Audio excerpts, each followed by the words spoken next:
మాజీ ప్రధాని నెహ్రూ కాలాన్ని దాటి నరేంద్ర మోదీ 4393 రోజులు పూర్తి చేసుకుని దేశాన్ని అన్ని రంగాలలో అభివృద్ధి పరుస్తూ నరేంద్ర మోదీ సుస్థిర పాలన సాగిస్తున్నాడని మెదక్ ఎంపీ రఘునందన్ రావు అన్నారు. ప్రధానమంత్రిగా నరేంద్ర మోదీ 12 సంవత్సరాలు పూర్తి చేసుకున్న సందర్భంగా సిద్దిపేట జిల్లా కేంద్రంలోని ఓ ప్రైవేట్ బ్యాంకెట్ హాల్లో ఏర్పాటు చేసిన మీడియా సమావేశంలో పాల్గొని మాట్లాడారు.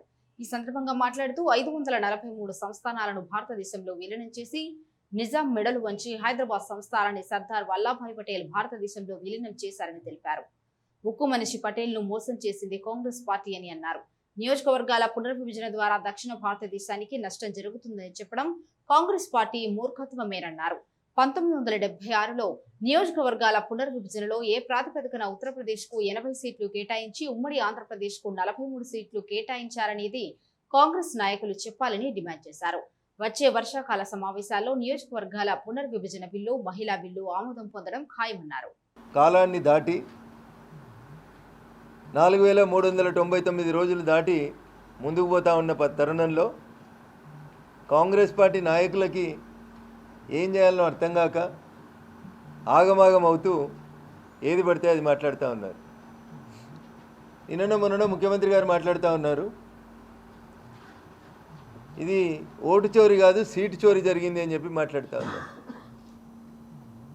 కాంగ్రెస్ పార్టీ నాయకులకి నిజంగా చిత్తశుద్ధి ఉంటే, కాంగ్రెస్ పార్టీ నాయకులకి మేము అడిగిన ప్రశ్నలకి సమాధానం చెప్పేటువంటి ఓపిక ఉంటే రాష్ట్ర ముఖ్యమంత్రి గారితో సహా ఎవరైనా సరే ఏ చౌరస్తా కన్నా చర్చకు వచ్చేందుకు సిద్ధంగా ఉన్నారేమో ముందు సమాధానం చెప్పాలి.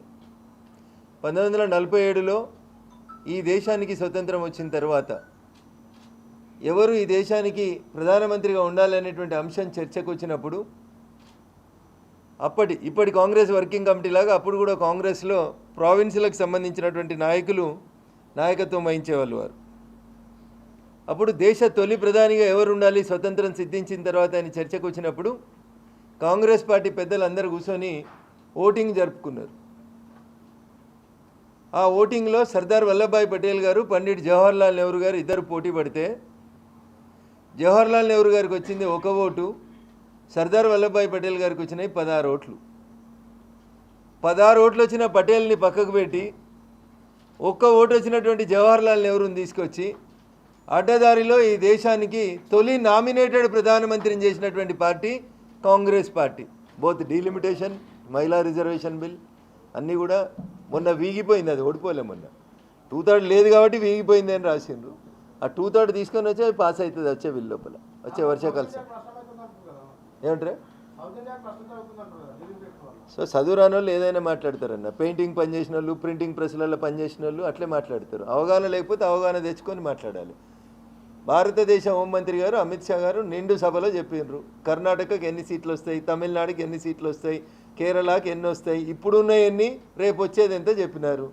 అదే 23.9% ఇప్పుడు ఉంది తెలంగాణ లేదా సౌత్కి షేర్. అదే 23.9 షేర్ 24% సీట్స్ యాజ్ ఇట్ ఈస్గా కంటిన్యూ చేస్తామని చెప్పడం జరిగింది.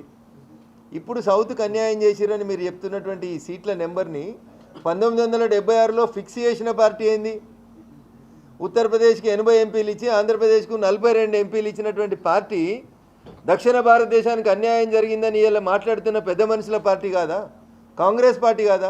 1976లో ఈ సీట్లని ఇట్లా ఫిక్స్ చేసిన రోజు ఆ రోజు ఎందుకు నోరు మెదపలేదు దక్షిణ భారతదేశానికి చెందిన కాంగ్రెస్ నాయకులు? అది ఫిక్స్ చేసింది ఎవరు? 1976లో 1971 జనాభా లెక్కల ప్రకారం ఉత్తరప్రదేశ్కి 80, ఆంధ్రప్రదేశ్కు 42 అని ఫిక్స్ చేసిన రోజు ఈ దేశంలో అధికారంలో ఉన్నది ఎవరు? కాంగ్రెస్ పార్టీ కదా. మరి ఆ రోజు కాంగ్రెస్కి దక్షిణ భారతదేశానికి అన్యాయం జరుగుతుందని కనవలేదా? వాళ్ళ కడుపునొస్తే దక్షిణ భారతదేశానికి అన్యాయం జరుగుతుంది, వాళ్ళు ఓడిపోతే ఓటు చోరీ జరుగుతుంది, వాళ్ళు ఓడిపోతే సీట్ చోరీ జరుగుతుంది. వాళ్ళకి నచ్చితే అన్నీ మంచిగా ఉంటాయి, వాళ్ళకి నచ్చకపోతే అన్నీ నెగటివ్ కనబడతా ఉంటుంది కాంగ్రెస్ పార్టీ. కుచించుకుపోతూ అంతరించిపోతూ అంతర్ధానమవుతున్నటువంటి మరుగుజ్జులకి